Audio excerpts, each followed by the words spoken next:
छोटू hi chat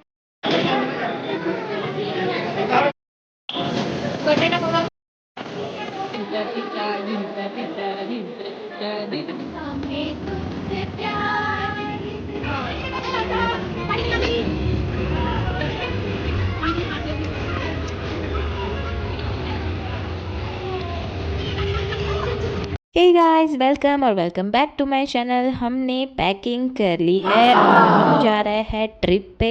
तो basically ये मेरा फर्स्ट एवर ट्रैवल व्लॉग होगा। 3 साल बाद हम कहीं पे ऐसे ट्रिप पे जा रहे हैं और मेरी ये फर्स्ट एवर हमारी ये फर्स्ट एवर ट्रिप होगी जो हमारी बेटी के साथ होगी। काफ़ी मज़ा भी आएगा, थोड़ा सा डर भी लग रहा है क्योंकि राजस्थान जा रहे हैं 4 दिनों के लिए और वहाँ पे इतनी ज़्यादा ठंड भी होगी, तो बच्चों का ध्यान भी तो रखना ही है। तो हमारी सफ़र की शुरुआत होती है ये वाली कैब से। कैब पकड़ के हम पहुँच जाते हैं श्रीनाथ ट्रैवल्स में और जहाँ पे उसका स्टॉप है वहीं से हमें स्लीपर बस लेनी थी और स्लीपर बस में ही हम बैठ के जा रहे हैं सबसे पहले नाथ द्वारा। और नाथ द्वारा जाकर सबसे पहले हम चेकिंग करते हैं ये वाली सुंदर सी प्रॉपर्टी में। ये थी खड़ाइता भवन जो कि वैष्णवों की कुछ संस्था है ऐसी, और हमारे फ्रेंड जो है वो वैष्णव है, उन्होंने ही हमें यहाँ पे बुकिंग करवा दी थी। और लिटरली इतनी मस्त प्रॉपर्टी थी ना, बच्चों को तो बहुत ही मज़ा आने वाला था। वहाँ पे हाथी घोड़े ऐसे कुछ बना हुआ था, तो वहाँ पे भी बहुत ही बच्चों को मज़ा आने वाला था। फटाफट से हम ऊपर जाके तैयार होके नीचे आ जाते हैं और वहाँ पे मेरी ईशानवी को तो ये लायन बहुत ही पसंद आया था, बस वहीं पे वो खेल रही थी। वहाँ के रूम्स भी बहुत ही अच्छे थे, नॉर्मल जो होटल्स के रूम थे ना, होते हैं ना, बिल्कुल वैसे ही रूम्स थे। वहाँ पे हर एक सुविधा भी बहुत अच्छी थी और खाने की तो क्या ही बात करूँ। अब मैं आपको ना रूम टूर कराती हूँ। सबसे पहले ना आप ये हाथी देख लो क्योंकि बाहर इतनी ज़्यादा ठंड हो रखी थी और ईशान भी हॉबी में ये वाले हाथी के ऊपर बैठने ही जाना था, तो उसके पापा ने क्या किया, वो हाथी ही उठा के सीधा रूम में रख दिया। ये हाथी पूरा पत्थर का बना हुआ था, इतना भारी था, लेकिन फिर भी उन्होंने लाके इधर रख दिया। तो हमारे फ्रेंड्स लोग खूब हंसे थे हम ये वाली बात के ऊपर। ये था हमारा ये रूम। नीचे पुल आउट वाला एक और गद्दा भी था, मतलब बेड जैसा, जिसमें सो सके। और ये वाला बाथरूम, दरअसल ये सब हमने यूज़ किया ना, उसके बाद मैंने वीडियो लिया है क्योंकि पहले तो मैं लेना ही भूल गई थी। और वैसे भी बच्चे साथ में होते हैं ना, काफ़ी सारी चीज़ तो हम ऐसे ही भूल जाते हैं। तो ये बहुत ही मस्त सा बड़ा सा बाथरूम था और ये पूरा रूम भी बहुत ही अच्छा था। और फटाफट से हम तैयार होके आ गए थे नीचे। अभी नाश्ता चाय कुछ भी नहीं हुआ था क्योंकि नॉर्मली हमें अभी सबसे पहले दर्शन के लिए जाना था। बस हमारी लेट हुई थी तो सुबह के जो मंगला दर्शन थे वो तो हमने मिस कर दिए थे।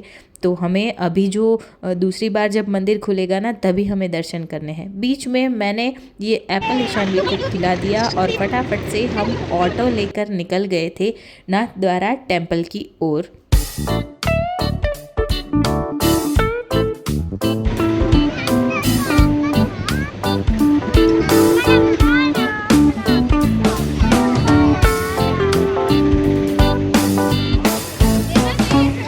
तो हम पहुंच गए थे श्रीनाथ जी के टेम्पल वाली गली में। ये वाली मार्केट बहुत ही ज़्यादा अच्छी लग रही थी। सुबह सुबह तो वैसे भी फ्रेश थे तो काफ़ी मज़ा आ रहा था और कुछ ऐसी चीज़ों को देखते देखते चले गए। और ये वाला आर्ट ना यहाँ पे बहुत फेमस है, गाय हाथी और कमल जैसे बने हुए हैं। और यहाँ पे लाख की चूड़ियाँ भी मिल रही थी। और श्रीनाथ जी यानी नाथ द्वारा आए और ये कंद चाट और पकोड़े ना खाए ऐसा तो हो ही नहीं सकता। तो हमने काफ़ी सारी चीज़ें ऑर्डर की थी। बेसिकली हम 4 फैमिलीज़ थे तो काफ़ी, मतलब एक एक डिश मंगवाते ना तो भी ऐसे ही ख़त्म हो जाता। तो हमने काफ़ी सारी चीज़ें मंगवाई थी जिसमें थे ये पोहे, कुछ कंद चाट और कुछ बनाना के, मतलब कच्चे केले के पकोड़े थे और कुछ मेथी के पकोड़े वगैरह थे। मैंने ईशानवी को भी पोहे वगैरह खिला दिया था ताकि इसलिए मुझे वो परेशान भी ना करे, क्योंकि अगर नींद और खाना अच्छा ना हो ना तो बच्चे रह ही नहीं सकते। और फिर फटाफट से हम पहुंच जाते हैं ये वाले गेट पे। यहाँ पे ना ऐसे गेट के ऊपर ऐसे ब्लैक, ऐसे मतलब क्या बोलते हैं उसे, वो बने थे दरअसल इसे शायद इसलिए बनाया जाता होगा क्योंकि वो हाथी वगैरह आके उसे तोड़ ना दे। मुझे तो इतना पता है, आपको अगर कुछ ज़्यादा पता है तो आप मुझे कह सकते हो। अब हम दर्शन करके बाहर निकल गए थे, अंदर फ़ोन अलाउड नहीं है। और यहाँ पे मैं कुछ भजन गा रही थी और मेरे हस्बैंड यहाँ पे मुझे रिकॉर्ड कर रहे थे, तो मैंने उनको मना किया कि मत करो ऐसा। ये वाली थी पूरी स्ट्रीट। और वहाँ पे आप अगर ठाकुर जी वगैरह रखते हो ना, तो उसके कपड़े वगैरह, मतलब उनके वाघा जिसे हम गुजराती में तो बोलते हैं, वो बहुत अच्छे थे। फिर ईशानवी सो गई थी तो हम फिर से हम जहाँ पे स्टे किया था वहाँ पे आ गए थे। वहाँ पे ये पाइनएप्पल का हलवा और समोसा, 2 तरीके की सब्ज़ी, दाल सब्ज़ी, रोटी, सब कुछ बहुत ही अच्छा था। ये खड़ाइता भवन में ही था सब कुछ हमारा लंच, और वो हमने खाया और थोड़ा बहुत पैक करवा के ईशानवी के लिए भी ले गई थी। अब शाम को तैयार होके निकल गए थे हम वैष्णव संप्रदाय का एक म्यूज़ियम देखने के लिए। और रास्ते में हमने कुछ इस तरीके की अंताक्षरी भी खेली थी। तुम्हारे बिना हमें तुमसे प्यार ना हो दोबारा। इश्क ही तो जिंदगी है, इश्क ही तो हर खुशी है। इश्क में खुद को भुला के चू और रास्ते पर वो सड़कों पे महबूबा महबूबा महबूबा महबूबा।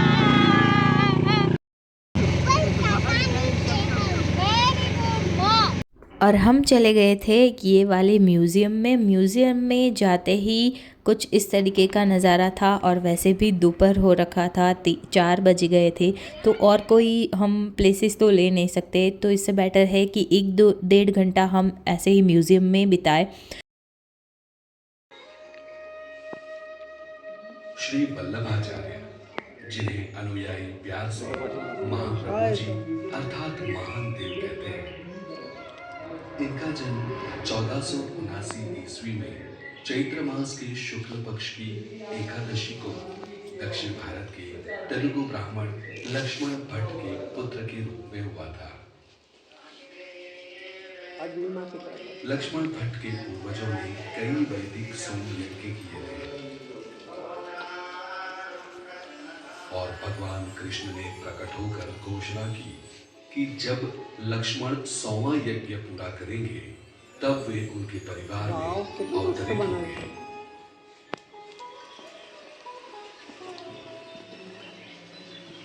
ऐसा करने के तुरंत बाद के जंगल में उन्होंने एक मृत बच्चे को जन्म दिया। दुख के साथ उन्होंने शिशु के शरीर को एक पेड़ के खोखले में रख दिया और वे पास के गांव में चले गए। ये सब देखने में ना हमें तो मज़ा आ ही रहा था, लेकिन ईशानवी को भी आ रहा था, क्योंकि काफ़ी टाइम बाद हम घर से निकले हैं। और जब बाहर होते हैं तब तो बच्चे को उठाना ही पड़ता है, क्योंकि पता नहीं ये कहाँ चले जाए। और उसको गोदी में बैठना बिल्कुल नहीं पसंद, उसे अपनी तरीके से खेलना होता है, अपने तरीके से चलना होता है। तो ये सब देखने में उसे मज़ा आ रहा था। और हम जब तक देख रहे थे ना, वो तब तक पूरा म्यूज़ियम एक्सप्लोर कर रही थी अपने तरीके से। तो उसे यहाँ पे बैठने में मज़ा आया और थोड़ा सा रेस्ट भी हो गया था। और हम पर्सनली वैष्णव नहीं हैं, तो इसीलिए ये सब हमारे लिए कुछ नया था, कुछ नया जानने को मिल रहा था। काफ़ी सारी चीज़ें नहीं पता थी, वो भी यहाँ पे दिखाई जा रही थी। और ये मंदिर का इतिहास क्या है, श्रीनाथ जी टेम्पल का, और वहाँ पे ये मंदिर किस तरीके से आया, और वल्लभाचार्य का पूरा जीवन चरित्र जो है वो कैसे बीता, सब कुछ यहाँ पे अच्छे से एक्सप्लेन कर रहे थे। और ये वाले भाई जो है हर एक चीज़ अच्छे से समझा रहे हैं। तो आप कभी श्रीनाथ जी आ रहे हो ना, और नज़दीक के प्लेस कुछ भी विज़िट करने का सोच रहे हो ना, तो आप ये वाले म्यूज़ियम में बिल्कुल जा सकते हो। वहाँ पे खूब सारी चीज़ें है, और देखने को भी काफ़ी मिलता है, सीखने को भी काफ़ी मिलता है।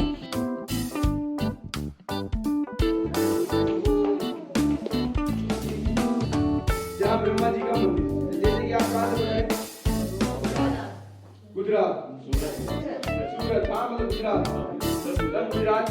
तो गुजरात सेकंड नंबर आता है, क्योंकि फर्स्ट नंबर आता है 22 यूपी, सेकंड नंबर आता है गुजरात 19, जिसमें सूरत, भरूच, मोरबी, जामनगर, जामनगर या प्रचारक करेगा, उसके उपरांत से पुत्र होगा दूसरा पुत्र इस पुष्टि मार्ग का प्रचार प्रसारक बनेगा। ठाकुर जी के इस आदेश में वल्लभाचार्य जी ने और यहाँ पे जो सारी चीज़ें बनी हुई थी ना वो सारी वैक्स की बनी हुई थी। वैसे यहाँ पे फ़ोटोज़ के लिए भी कुछ मनाही वगैरह नहीं था, कैमरा लेकर जा सकते हो। उसकी टिकट के बारे में मुझे ज़्यादा आइडिया नहीं है, लेकिन काफ़ी सारी चीज़ें थी जहाँ पे आप फ़ोटो वगैरह ले सकते हो। और कुछ खाली जगह मैं ऐसे दौड़ने वगैरह के लिए तो मेरी सन्वी के लिए तो ये बेस्ट जगह रह गई थी और उसे मज़ा आ रहा था। और वैसे भी वो दोपहर की नींद करके उठी थी, उसे मज़ा आ रहा था, अपनी तरीके से सब कुछ वो एक्सप्लोर कर रही थी। उसमें कुछ ऐसा श्रीनाथ जी भगवान के बारे में कुछ देखने के लिए प्रोजेक्टर में भी कुछ ऐसा था जिसमें सारे दर्शन वगैरह करा रहे थे, भगवान के सारे स्वरूप को एक्सप्लेन कर रहे थे। हालांकि इस कृपा मार्ग में कृष्ण के सारे स्वरूप समान ही हैं। ये स्वरूप आकार, रंग और लीला में चाहे भिन्न हो, पर ये सभी स्वप्रकट स्वरूप ही हैं, जो अग्नि, जल या पृथ्वी से अवतरित होते हैं।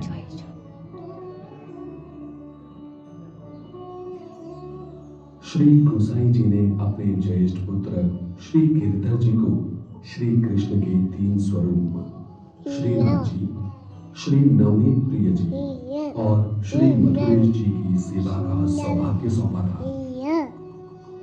श्री गोसाई जी के अब आती है म्यूज़ियम की सबसे अच्छी चीज़, जो कि ये कथा थी कि यहाँ पे श्रीनाथ जी का टेम्पल कैसे बना, किसने बनाया वो सब। और वहाँ पे ये बड़द गाड़ा बना हुआ था और बहुत ही मस्त था। वहाँ पे हमने बहुत सारे फ़ोटोज़ वगैरह खिंचवाए और कुछ उन्होंने स्टोरी वगैरह की। तब तक ईशानवी ऐसे ही खेल रही थी और मैंने भी उसे ऐसे ही खेलने दिया। कपड़े गंदे हो गए तो हो गए, लेकिन उसको मज़ा आना चाहिए बस।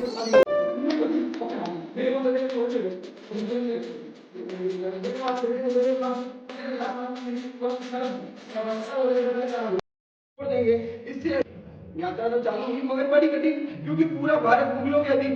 ठाकुर जी को जंगल जंगल, वीड़ो वीड़ो, छुपते छुपाते कई जगह ठाकुर जी ने पसार लिया, लेकिन आते थे उनके साथ खेलने के लिए। चौपड़ पासा, जो आज की जनरेशन लूडो कहती है, वो खेलने आते थे, लेकिन अजबपुर इस खेल के पारंगत थे प्लेयर। अब प्लेयर को हराना तो मुश्किल, लेकिन ठाकुर जी जब भी ब्रज से आते अजबपुर के साथ खेलते थे, अजबपुर देखती ठाकुर जी आज हारने वाले, तो वो क्या करती, पासों को पलट देती, ठाकुर जी को जिताती और खुद हार जाती। उन्हें आनंद आता, खुशी मिलती। एक दिन 2 दिन अब आती है ये दूसरी स्क्रीन जहाँ पे सारे श्रीनाथ जी टेम्पल के दर्शन दिखाए जाते हैं, क्योंकि वहाँ टेम्पल पे तो बहुत ही ज़्यादा रश रहता है। ऑलवेज़ इतनी भीड़ वगैरह लगी रहती है, तो इतनी इम्तियाज से मतलब आप दर्शन नहीं कर सकते। तो यहाँ पे वो सारे दर्शन दिखाए जाते हैं और कहते हैं कि भगवान जो है ना वो मंगला से लेके शयन तक ही यहाँ पे रहते हैं। शयन के बाद भगवान यहाँ से चले जाते हैं, मतलब इस टेम्पल से चले जाते हैं वृंदावन। तो हमने ये वाली स्क्रीन पे दिखाए गए सारे दर्शन वगैरह कर लिए, क्योंकि हर टाइम पे तो हम टेंपल नहीं जा सकते, क्योंकि रुकना बहुत ही लिमिटेड टाइम के लिए होता है और कुछ बार जगह नहीं मिलती, तो कई बार टाइम हम मिस कर जाते हैं। तो ये यहाँ पे बहुत ही अच्छे से दर्शन कर लिए। अब ये यहाँ पे स्क्रीन लगी हुई थी, वहाँ पे आप ठाकुर जी को श्रृंगार वगैरह कर सकते हो। कुछ ऐसे म्यूज़िकल इंस्ट्रूमेंट भी लगाए गए थे, वो आप हेडफोन लगा के सुन सकते हो, मतलब शहनाई हो गई, तबला हो गया, ये सितार हो गया, वो सारी चीज़ें यहाँ पे रखी हुई थी और सब लोग ये हेडफोन के द्वारा वो सारी म्यूज़िक जो है वो सुन सकते थे। मुझे ये पर्सनली ये शहनाई और सितार वाला जो म्यूज़िक था ना वो बहुत ही मस्त लगा। और बस म्यूज़ियम यहाँ पे ख़त्म हो गया, बच्चों को थोड़ा बाहर वगैरह खिलाया था, बस हम अब तैयार होके निकल गए थे गणेश टेकरी के ऊपर। ये गणेश टेकरी के ऊपर भगवान गणेश जी का मंदिर था और वहाँ पे फ़ोटो खिंचाने के लिए बहुत कुछ अच्छा सा एक ऐसा झरोखे जैसा बना हुआ था और हम अब वहाँ पे दर्शन कर लिए। ईशानवी को मैंने दाल चावल वहाँ पे ही खिला दिए थे और यहाँ पे एकदम मस्त सा व्यू आ रहा था और यहाँ से पूरा सिटी दिखता था। और बस यहाँ पे थोड़ा सा चिल किया और फिर हम निकल गए थे गणेश टेकरी से निकल के थोड़े से दूर यहाँ पे स्टैचू ऑफ बिलीफ, जहाँ पे महादेव जी की सबसे बड़ी मूर्ति वहाँ पे रखी गई थी। वहाँ पे चलना बहुत था, तो इसीलिए हमने ये वाली टॉय ट्रेन की हुई थी। इसमें आने जाने का कुछ 100 रुपये वगैरह था और हमने यहाँ पे बहुत ही एंजॉय किया। और ये वाली ट्रेन में ना काफ़ी टाइम बाद हम बैठे थे।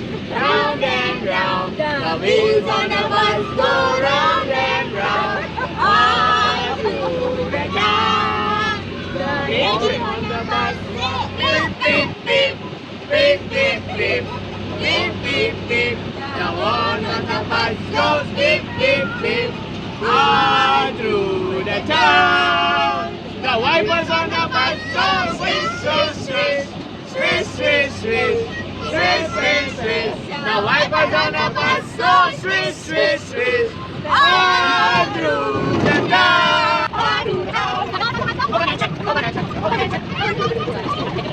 यहाँ पहुँचते पहुँचते हमें करीबन 5:30 वगैरह हो गया था और यहाँ आके ऐसा लग रहा था कि हमें थोड़ा सा जल्दी आना चाहिए था, क्योंकि ये इतनी बड़ी प्रॉपर्टी थी। वहाँ पे देखने लायक, खेलने लायक, बच्चों के लिए बहुत सारी चीज़ें थी जहाँ पे, और भूल भुलैया जैसा भी था, कुछ ऐसा ढाल वगैरह भी था वहाँ पे, टॉय ट्रेन, कुछ बच्चों के खेलने के लिए राइड्स वगैरह भी थी, काफ़ी कुछ वहाँ पे था।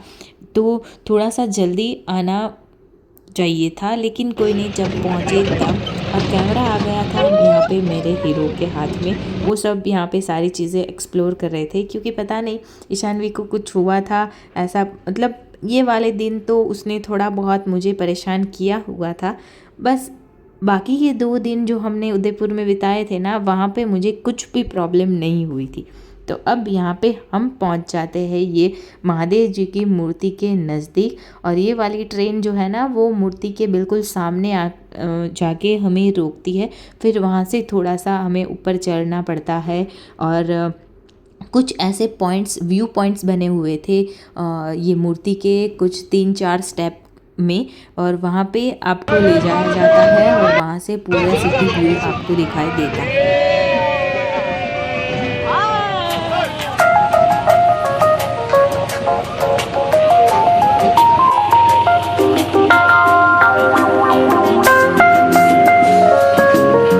Love me, Matthew? I do. Honestly? Yes. Secretly, but honestly. No more secrets.